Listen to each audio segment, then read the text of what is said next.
আমার দেশে আবার বেনামাজি হুজুরও কিন্তু আছে, কিছু দরবারও আছে, যে দরবারে গেলে পরে নামাজও লাগে না, আছে না?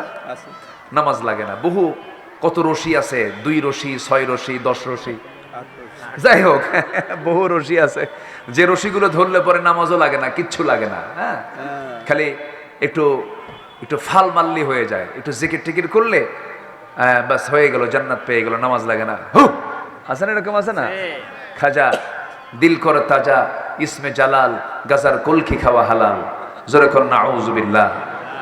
কত চন্দ্রপুরী, রহমতপুরী, বহু পুরী আছে। ওই সমস্ত দরবারে যে আপনার ইমান চাঙ্গা হবে না, একটা জায়গায় ইমান চাঙ্গা হবে, সেটা নবীর নবীর দরবারে গেলে, নবীর দরবারে। ঠিক কিনা বলেন? কিসের দরবার?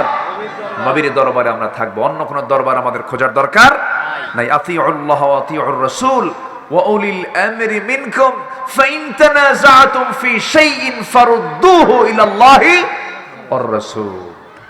আল্লাহ বলছেন, যদি কোনো পেঁয়াজ দেখো কোনো দরবারে, ঘুরে আসো আবার আল্লাহ রাসূলের দিকে, বাস এখানেই তোমার জন্য সফলতা। এখানে তোমার জন্য কি সফলতা?